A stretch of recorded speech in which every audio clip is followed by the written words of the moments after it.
एक सबसे अच्छा जो कि मेथड होता है क्लाउड का प्रोजेक्ट बनाने के लिए, क्योंकि क्लाउड के प्रोजेक्ट में टीचर को ये नहीं चाहिए कि आप क्लाउड पे कुछ कीजिए, मतलब उसको चाहिए कि क्लाउड का सर्विसेज का आप यूज़ करें, क्लाउड को एक प्रॉपर अंडरस्टैंडिंग होना चाहिए।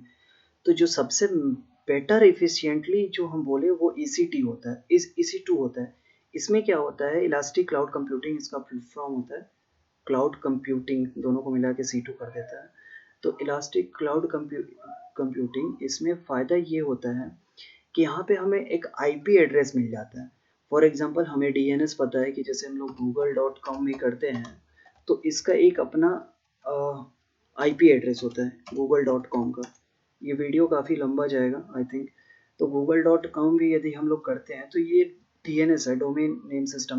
तो ये हम IP बैकग्राउंड में तो IP एड्रेस रन कर रहा है, लेकिन हमने DNS से मैपिंग करके इसका नाम दे रखा है google.com। सेम टू सेम वैसे ही जब हम लोग EC2 का यूज़ करते हैं तो वहाँ पे हमारा IP एड्रेस जनरेट हो जाता है और हम लोग ईजिली उस IP एड्रेस को कहीं पे भी कॉपी पेस्ट करके रन कर सकते हैं with the help of internet and browser. तो अब हम लोग इसका बात करते हैं, तो सबसे पहले हम लोग EC2 पे जाएंगे, यहाँ से चले जा सकते हैं या फिर सर्विसेज में जाएंगे। यहाँ पे कंप्यूट वाले फाइल में हो सकता है, ये थोड़ा सा मैंने यहाँ पे रिसेंटली विजिट किया इसलिए मेरा ये सेक्शन दिख रहा है, कहीं आप लोगों में नया दिखे तो यहाँ ऑल सर्विसेज का ऑप्शन होगा, वहाँ कंप्यूट का ऑप्शन होगा, उसमें ही EC2 मिलता है हमें। तो EC2 पे क्लिक कर देंगे। यहाँ पे वो चीज़ हमेशा से ध्यान में रखना है, रीजन मुंबई होना चाहिए। मुंबई मुंबई नहीं, मतलब एक स्पेसिफिक रीज़न होना चाहिए, चाहे कोई सा भी हो। अकाउंट से साइन अप वगैरह, साइन इन वगैरह सब होना चाहिए, नहीं तो फिर आगे मांगेगा। तो ये चीज़ें ज़रूरी है। इंटरफेस कुछ इस तरीके से दिखेगा। यहाँ पे इंस्टांस मेरा एक ऑलरेडी रन हो रहा है, हो सकता है आप लोग में नए नए हैं तो ज़ीरो ही दिखाएगा। अब यहाँ पे हम लोग को एक इंस्टांस क्रिएट करना होगा।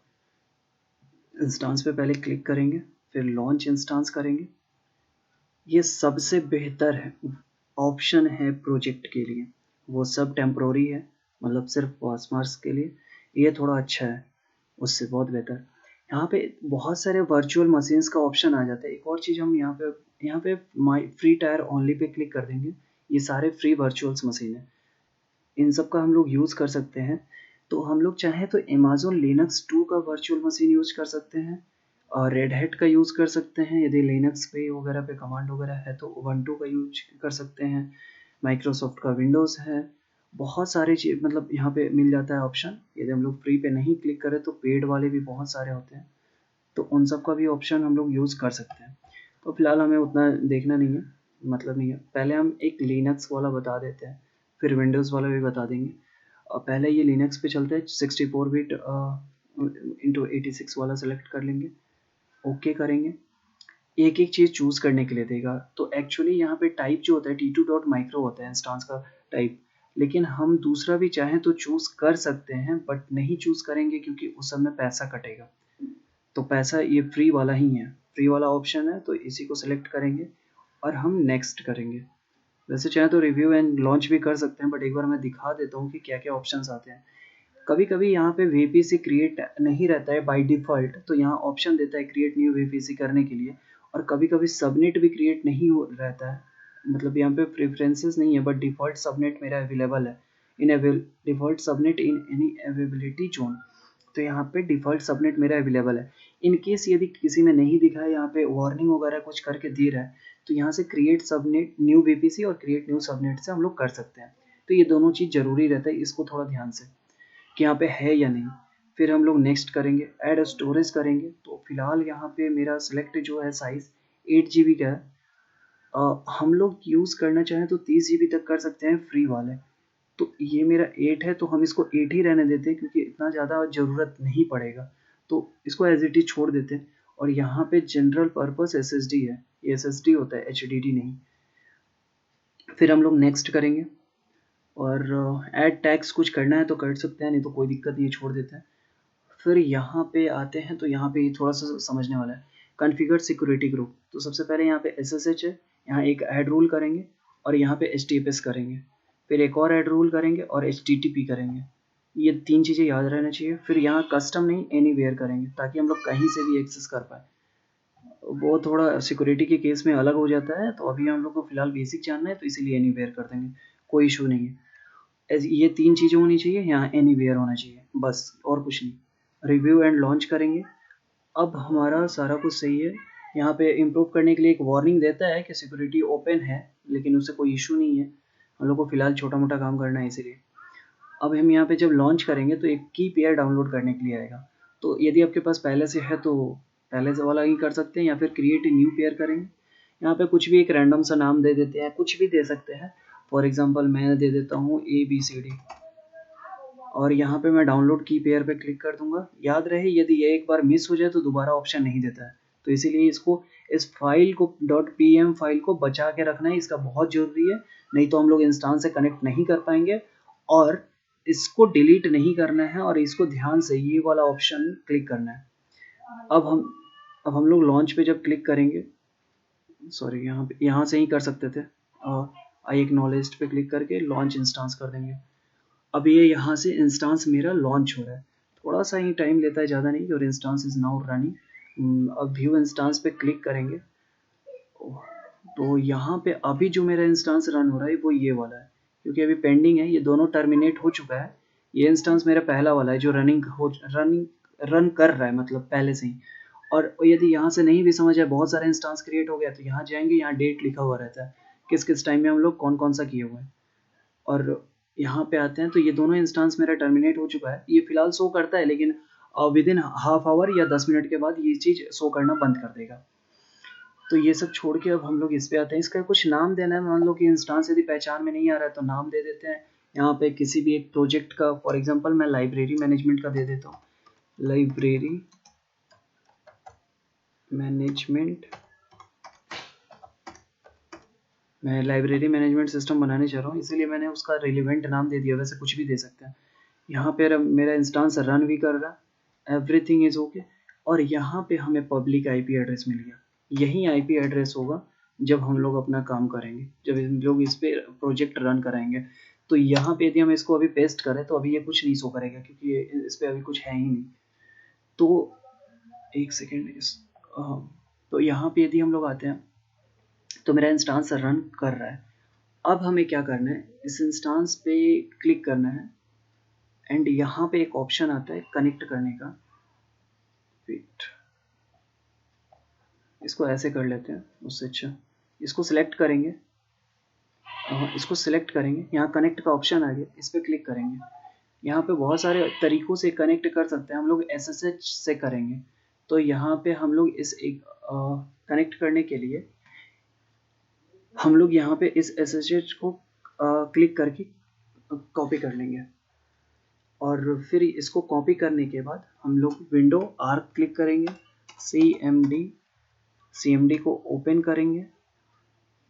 अब CMD जब ओपन हो गया तो जो कमांड हम लोग कॉपी किए थे उसको पेस्ट कर देंगे, लेकिन यहाँ पे एक गड़बड़ है, abcd.pem यह फाइल मेरा अभी इस अमित के अंदर नहीं है, तो यहाँ हमें फाइल का पाथ देना पड़ेगा।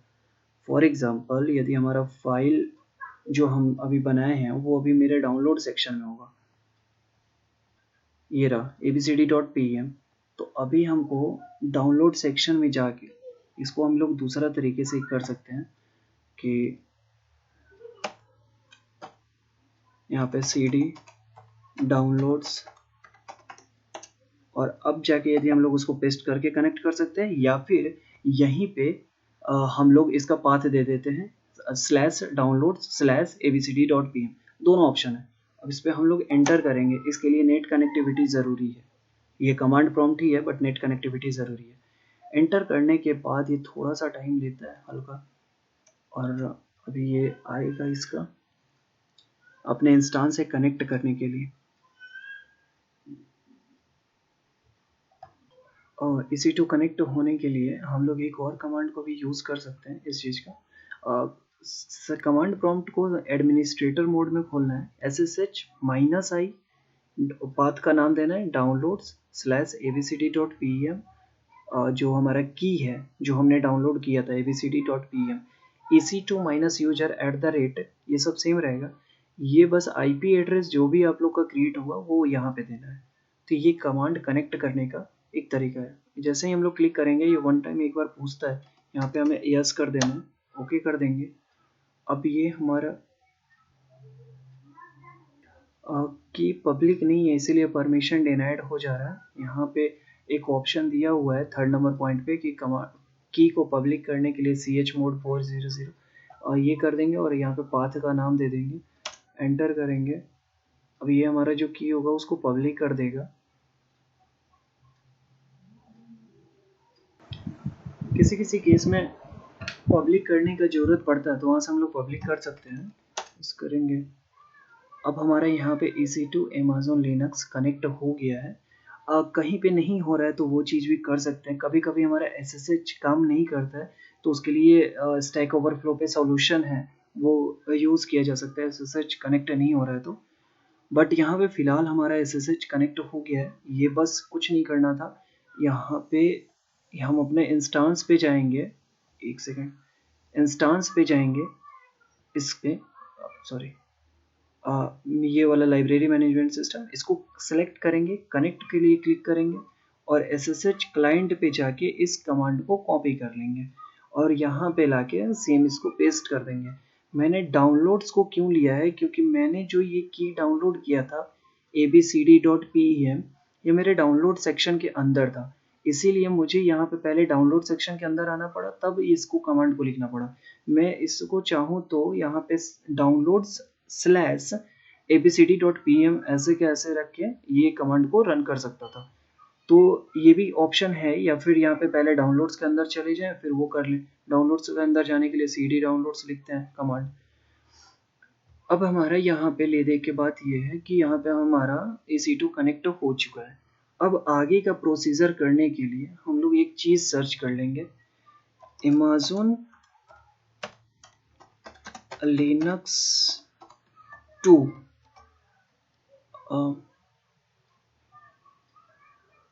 php my admin, एक डॉक फाइल आ जाता है ट्यूटोरियल्स इंस्टॉल करने के लिए। लैम्प को, लैम्प का बेसिकली मतलब होता है L से Linux, A for Apache, M for Maria dB server, P for php my admin। यहाँ पे हमें सारे कमांड्स अपना मिल जाएंगे, ये रहा, ये सारा कमांड हमारा मिल जाएगा कि कैसे कैसे करना है। लेकिन बहुत सारे कमांड्स को थोड़ा बहुत इधर उधर भी है, तो डायरेक्टली यदि हम सोचे कि इसको देख के करने के लिए तो नहीं पॉसिबल है। मैं बताता हूँ कैसे। ये पहले दोनों को हम लोग मिनिमाइज कर लेंगे ताकि यहाँ पे एक तरफ में ये चले, एक तरफ में ये, और इसको भी मिनिमाइज कर देते हैं, हाफ स्क्रीन में ये रहेगा। ये प्रोजेक्ट थोड़ा सा लंबा जाएगा क्योंकि थोड़ा इसमें ज़्यादा काम करना पड़ता है। अब यहाँ पे जो सबसे पहला काम है, यहाँ पे हम लोग देख रहे हैं कि कनेक्ट करना है हमें अपने इंस्टांस से, कनेक्ट टू योर इंस्टांस। ठीक है, कर चुके हैं हम लोग already. sudo yum update y, पहले हम लोग अपडेट करते हैं, उससे पहले एक कमांड चला लेंगे sudo su, यानी कि सुपर यूजर बन जाना है हमें। अब इसके बाद हमें अपडेट करना है। अब हम लोग अपडेट में लगा दिए, ये ऑटोमेटिक होते जाएगा सब। बेसिकली ये बोल रहा है कि नो अपडेट पैकेज अवेलेबल, खैर कोई नहीं, मारिया डीबी सर्वर यहाँ पे अवेलेबल है। अब हम लोग उसको इंस्टॉल करेंगे, सॉरी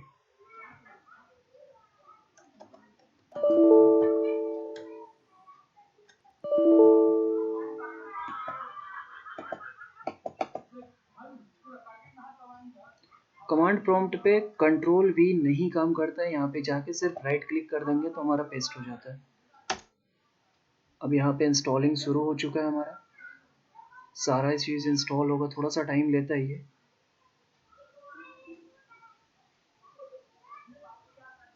बस ये हमारा इंस्टॉल हुआ थोड़ा सा चीज़।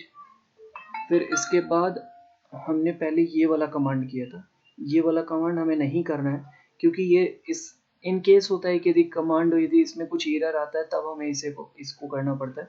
अब 4 नंबर पॉइंट पे हम लोग देखेंगे मारिया डीबी सर्वर को इंस्टॉल करने के लिए, यहाँ कॉपी करके इसमें जाएंगे और यहाँ राइट क्लिक कर देंगे, बस पेस्ट करेंगे, सारा चीज़ डाउनलोड होना शुरू हो गया। ये थोड़ा सा टाइम लेता है और थोड़ा डेटा भी लेता है, तो इसके लिए ये हो रहा है। ये हो गया मारिया डीबी सर्वर। अब हम लोग HTTPD को इंस्टॉल स्टार्ट कर लेंगे। ये स्टार्ट हो गया। अब इनेबल करेंगे HTTPD को, इनेबल हो गया।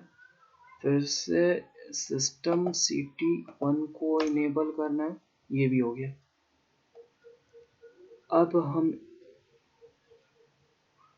7 नंबर पॉइंट को यूज़ करेंगे। 7 नंबर पॉइंट में ऐसा कुछ खास चीज़ है नहीं, क्योंकि हम लोगों ने पहले ही अपना TCP IP वगैरह का सबका पोर्ट रेंज कर चुके थे लोग, इसलिए कोई इशू है नहीं। अब हम लोग टेस्ट, हमने MariaDB सर्वर अपाची वगैरह को इंस्टॉल कर लिया है, तो देखते हैं कि हम लोग इंस्टॉल हुआ है कि नहीं। ये मेरा IP एड्रेस था, पहले इस पर कुछ नहीं था।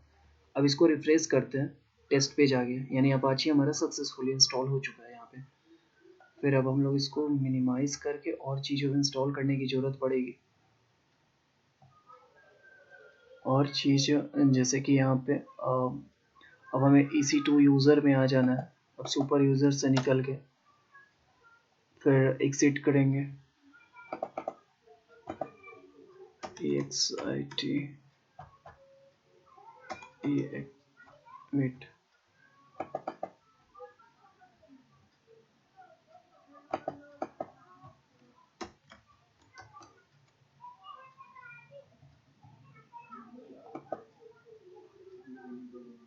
ओ यहाँ पे कभी कभी नेटवर्क का डिसकनेक्शन की वजह से ये कभी कभी छोड़ भी सकता है। जैसे कि यहाँ पे क्लाइंट लो सेंड डिसकनेक्ट कनेक्शन रीसेट, तो कनेक्शन रीसेट भी हो गया है, तो कोई इशू नहीं है। यहाँ पे हम फिर से यहाँ पे अपने इंस्टांस को कनेक्ट कर सकते हैं। इस कमांड को कॉपी करेंगे और यहाँ पेस्ट कर देंगे, हमारा इंस्टांस फिर से कनेक्ट हो गया। ठीक है, तो कोई इशू नहीं है उसके लिए, वो कोई बड़ा इशू नहीं है। अब यहाँ पे आएंगे, हम एग्जिट करना था हमें। पहले सुपर यूज़र में हम लोग थे, sudo su, एग्जिट करना है, एग्जिट करेंगे, नॉर्मल यूज़र बन गए। ग्रुप्स देखना था, ग्रुप्स देख लिए। अब हम देखते हैं यहीं पे, जैसे कि हम लोग जब कोई PHP का प्रोजेक्ट रन करते हैं, तो XAMPP सर्वर में htdocs के अंदर हम सारे फाइल्स को रखते हैं रन करने के लिए। यहाँ पे जो हमारे सारे फाइल्स रहते हैं वो /var/www के अंदर रहती हैं। तो इसको यहाँ पे सबसे पहले कॉपी पेस्ट करते हैं। अब इसके अंदर जो टू राइट परमिशन वगैरह से रिलेटेड कमांड है, यहाँ पे सारा कुछ कमांड से ही करना पड़ेगा, क्योंकि ये लिनक्स का वर्चुअल मशीन है। जैसे जैसे वहाँ पे कमांड लिखा है कॉपी पेस्ट करते जाना है। फिर स्टेप 2 आना है, इंस्टॉलिंग लैम्प सर्वर। PHP माइइन्फो एक PHP का फाइल यहाँ पे बन रहा है। ये रन हो गया। अब हम लोग एक टेस्ट कर लेते हैं कि PHP मेरा इंस्टॉल हुआ है कि नहीं। /php info.php, यहाँ पे हमने उसी फाइल को लिखा है यहाँ कमांड में, php info। देखेंगे यहाँ पे PHP मेरा इंस्टॉल हो चुका है, वर्जन 7.23 और 2.34। अब फिर इसमें अभी हम लोग आगे देखते हैं, तो ये PHP इंस्टॉल हो गया। अब MariaDB सर्वर और MySQL वगैरह को इंस्टॉल करने की ज़रूरत है, तो ये सारा इंस्टॉल होने लगा MariaDB सर्वर पे।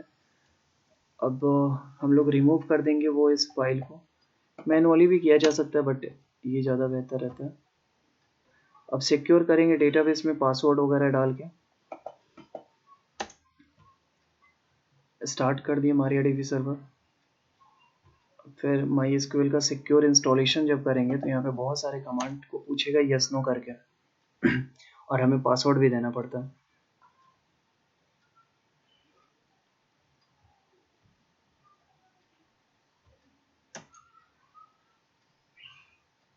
जब रन करेंगे तो यहाँ पे आएगा enter current password for root, लेकिन अभी हमारे पास कोई पासवर्ड नहीं है। हम इसको फिर से एंटर क्लिक करेंगे।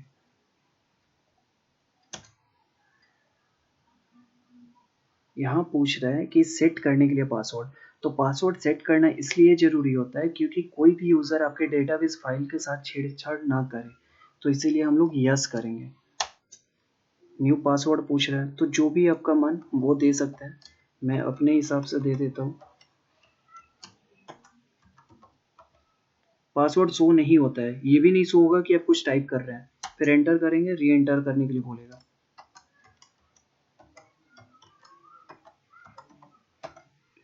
एंटर करेंगे पासवर्ड सक्सेसफुली। अब ये जो भी कुछ यहाँ से ऑप्शन आना शुरू होगा सब में यस यस करते जाएंगे। वाई, फिर से वाई, फिर वाई देके एंटर, अगेन वाई। ये सारा काम हो जाने के बाद थैंक्स फॉर यूजिंग MariaDB आ गया, यानी कि हम लोगों ने सिक्योर इंस्टॉलेशन कर लिया है। और फिर से हम MariaDB को स्टॉप करेंगे और फिर से उसको इनेबल करेंगे HTTP सॉरी MariaDB को।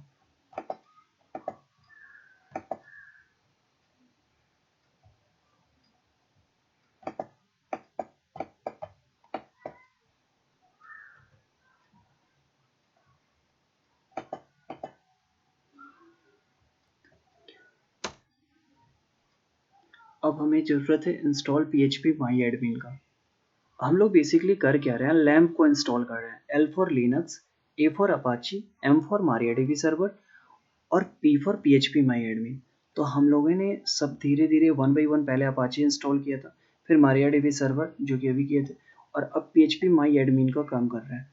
तो PHP MyAdmin करने के लिए ये कुछ प्रोसीजर है।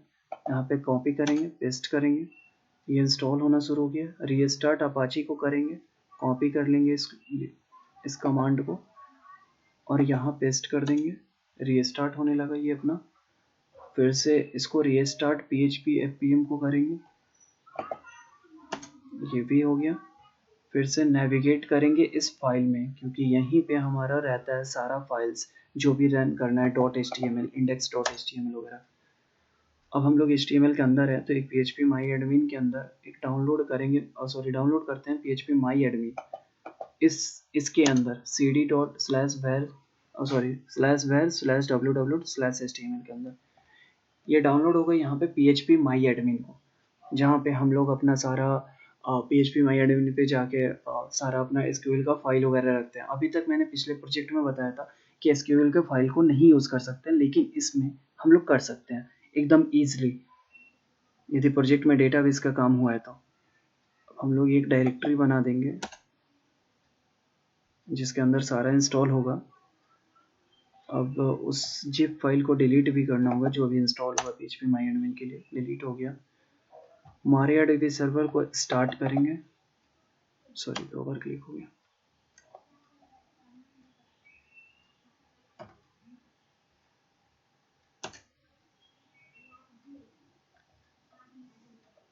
बस अब ये करने के बाद हम लोग चेक कर लेंगे कि MariaDB सर्वर कनेक्ट हुआ है या नहीं।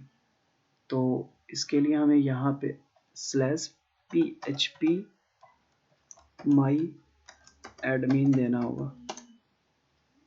अब देखते हैं कि हमारा PHP MyAdmin इंस्टॉल हुआ है या नहीं मेरे IP एड्रेस पे। इस पे ये सारा चीज़ ऑनलाइन है, ये कोई भी जैम्प सर्वर यहाँ पे देख सकते हो कि कोई भी ऑन नहीं हुआ है यहाँ पे जैम्प सर्वर। यूज़र नेम क्या होता है, यूज़र नेम सबका रूट ही होता है, और पासवर्ड जो अभी सिक्योर करने के टाइम में हम लोग दिए होंगे वही चीज़ है।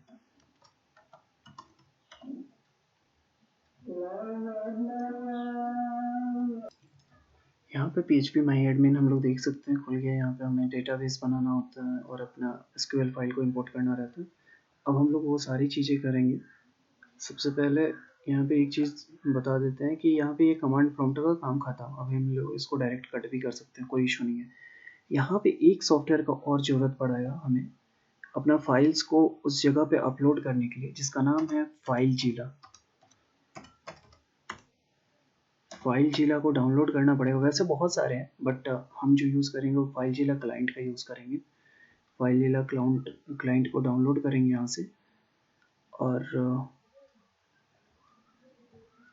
फ्री वाले को ही डाउनलोड करेंगे, उतना प्रो वर्जन का ज़रूरत नहीं है, आराम से इजीली डाउनलोड करते हैं यहाँ से।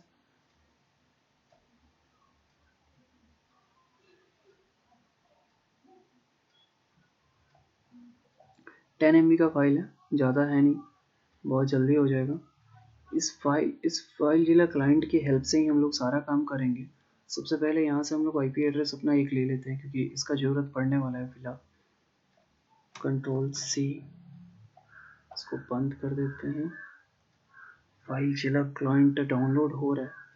अभी मैं अपना प्रोजेक्ट दिखा दे रहा हूँ, ये रहा। वेट,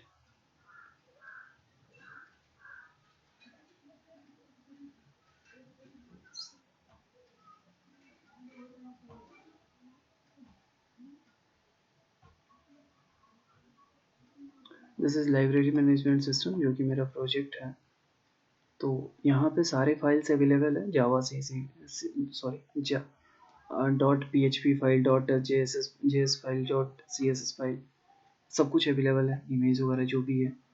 तो ये अभी तो लोकल है, लेकिन मैं इसको ग्लोबल रन करने वाला हूँ। इंस्टॉल कर लेना है एज यूजुअल, जो हम लोग सॉफ्टवेयर यूज़ करते हैं, मतलब इंस्टॉल करते हैं। एक्सेप्ट,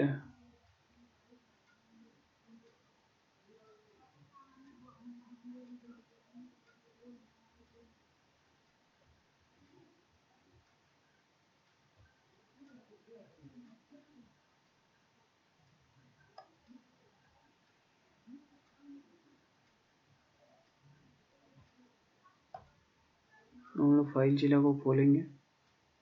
ये एक बहुत ही अच्छा सॉफ्टवेयर है, क्यों है ये अभी पता चल जाएगा, इसका हम लोग क्या यूज़ करने वाले हैं। फाइल जिला में आने पे यहाँ कॉर्नर में ओपन द साइट मैनेजर करना है। इस पे करने के बाद हमें यहाँ पे माई साइट दिखेगा, यहाँ न्यू साइट पे क्लिक करेंगे। फॉर एग्जांपल हमारा लाइब्रेरी मैनेजमेंट सिस्टम, हम एक नाम दे देते हैं इसको, LMS, कुछ भी दे सकते हैं। कनेक्ट करने का जो हमारा मेथड है वो FTP फाइल ट्रांसफ़र प्रोटोकॉल, हमें फाइल ही ट्रांसफ़र करना है बेसिकली। लेकिन हम जो फाइल ट्रांसफ़र का यूज़ कर रहे हैं वो SSH के थ्रू करेंगे, इसीलिए यहाँ पे ये चीज़ देना ज़रूरी है। लॉगिन टाइप जो है वो है, यहाँ पे हमें की फाइल को सिलेक्ट कर लेना है। की फाइल जो होगा उसको ब्राउज़ कर लेंगे हम लोग, जहाँ पे रखें डाउनलोड सेक्शन में abcd.pem, यहाँ PPK को चेंज करके PEM कर लेंगे तो वो शो करेगा फाइल। अब यहाँ से ओपन कर लेंगे हम लोग फाइल को। बाकी यहाँ यूज़र में बहुत लोग देता है, आप चाहो तो दे सकते हो, नहीं दे सकते हो, कोई फ़र्क नहीं पड़ता, वो ऑटोमेटिक ले ही लेता है। EC2 यूज़र @IP एड्रेस का करके, हाँ होस्ट में देना ज़रूरी होता है, होस्ट में IP एड्रेस का देना ज़रूरी होता है। थिंक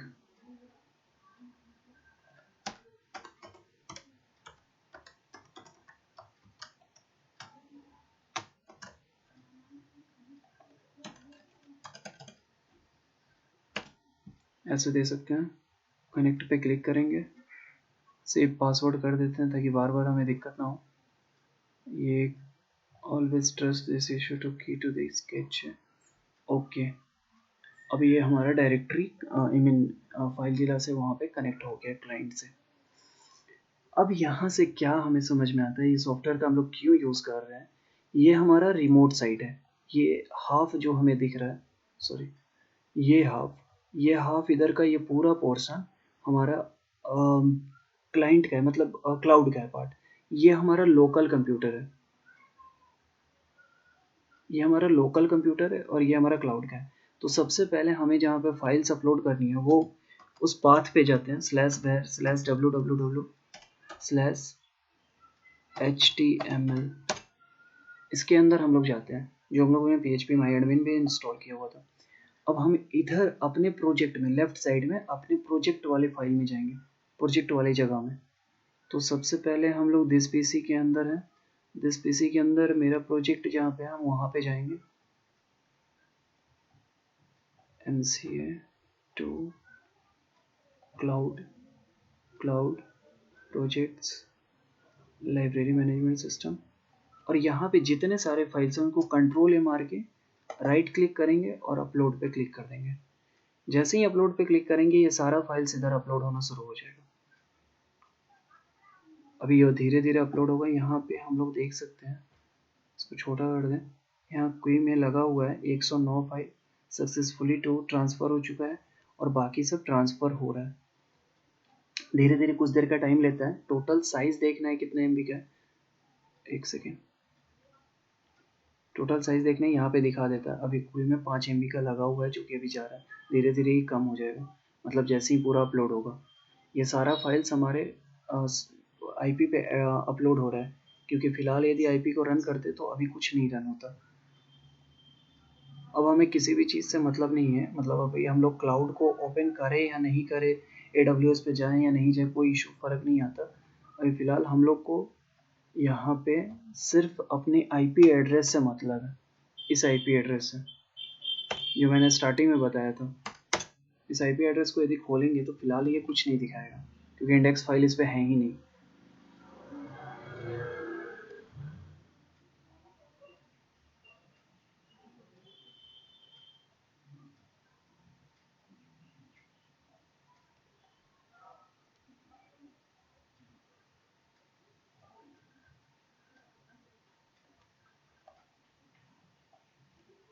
सारे फाइल्स अभी अपलोड हो रहे हैं। हाँ, एक चीज़ हमें और करना है, डेटाबेस का फाइल्स अभी अपलोड करना बाकी है। तो सबसे पहले हम PHP माई एडमिन को खोल लेते हैं ताकि पहले डेटाबेस में फाइल भी अपलोड कर दें, नहीं तो फिर कुछ भी नहीं आएगा। या फिर पहले वेट, सिर्फ हम IP एड्रेस को खोल देते हैं और फिलहाल कुछ नहीं शो कर रहा, तो इससे ये पता चल जाएगा कि हम लोग इसका काम कर रहे हैं तो कुछ फ़ायदा हो रहा है कि नहीं हो रहा है और डेटाबेस का क्या फ़ायदा है। तो अभी हम लोग ये कर रहे हैं, अभी 52 फाइल्स को ट्रांसफ़र होना बाकी है। मैं पॉज कर देता हूँ तब तक। यहाँ सारे फाइल्स ट्रांसफ़र हो चुके हैं। अब इससे फ़ायदा क्या होगा, जब हम अपने IP एड्रेस पे उसको रन करेंगे, वेट,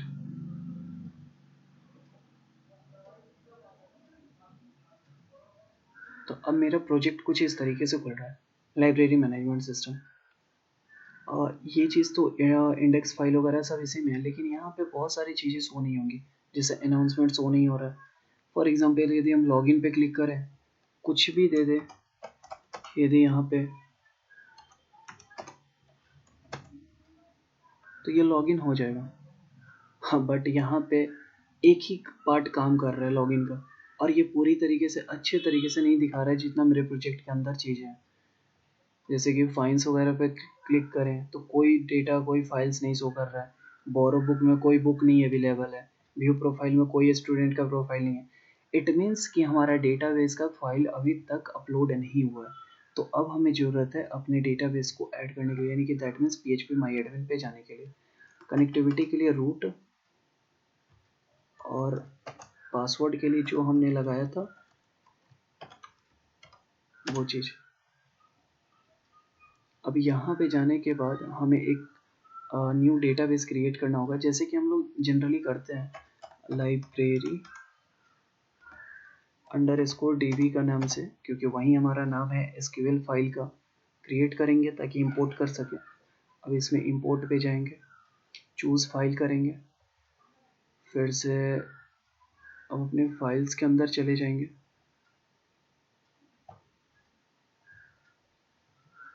और प्रोजेक्ट के अंदर यहाँ पे मेरा SQL का फाइल है, ये रहा।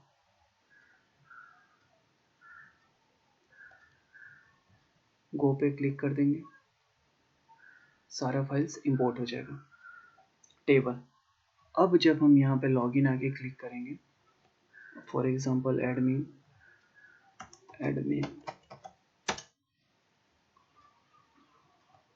ओके, ये सारा चीज़ शो करने लगा। अब यदि हम स्टूडेंट सेक्शन पे जाते हैं, किसी स्टूडेंट का नाम दे रहा है, बोरो बुक्स पे जाते हैं तो स्टूडेंट का नाम फाइंस किसके नाम पे है, बुक्स पे जाते हैं तो बुक्स का डिटेल ऐड बुक कर सकते हैं, ये सारे ऑप्शंस मिल जाते हैं। ये हो गया कंप्लीट एक प्रोजेक्ट रन करने का। तो एक बार स्टार्टिंग से हम थोड़ा सा समराइज कर देते हैं कि सबसे पहले AWS पे EC2 पे जाके हमें AWS पे जा रहे हैं यदि,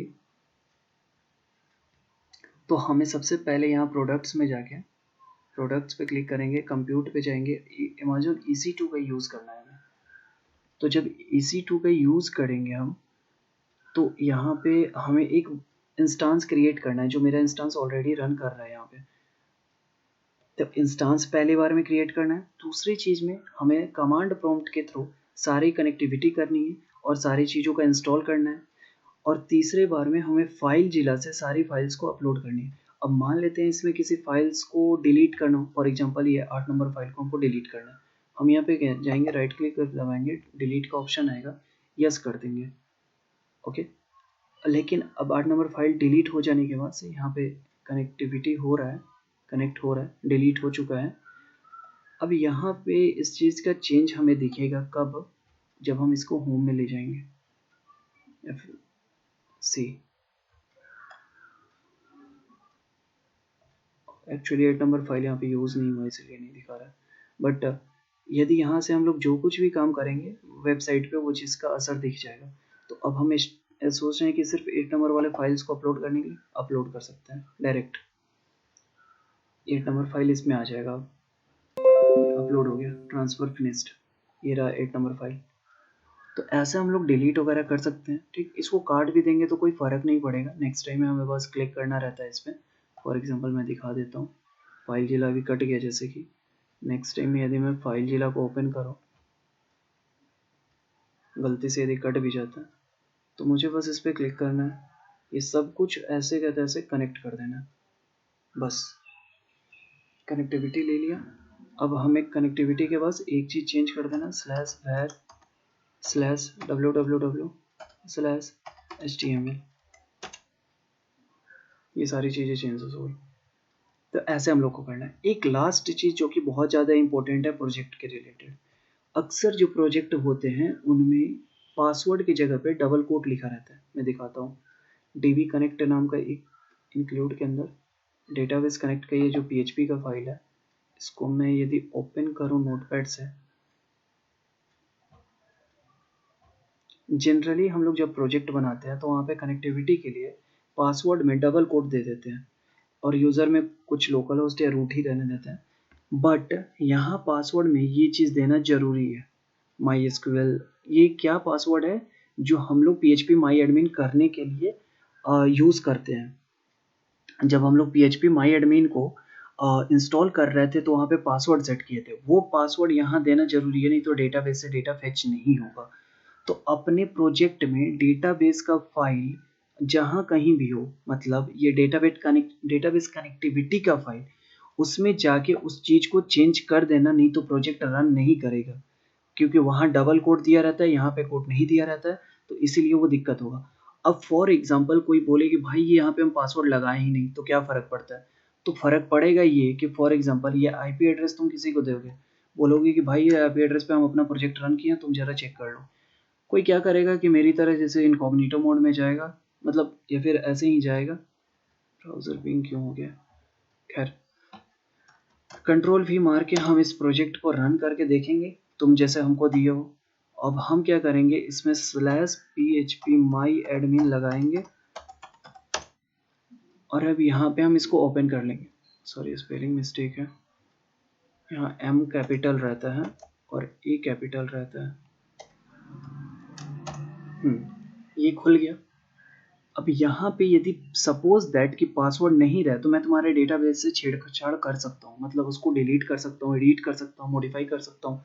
तो ये तो एक सैंपल है, इसीलिए कोई इशू नहीं होगा। मान लो यहाँ पे हम रूट तो सब कोई जानता है, बट पासवर्ड चेंज हो गया, तो इसीलिए ये पासवर्ड देना जरूरी होता है, अदरवाइज तुम्हारे डेटाबेस पे कोई, इसको एक तरीके से बोल सकते हैं कि अटैक कर सकता है, तो उसको डिलीट कर देगा डेटाबेस का फाइल वगैरह।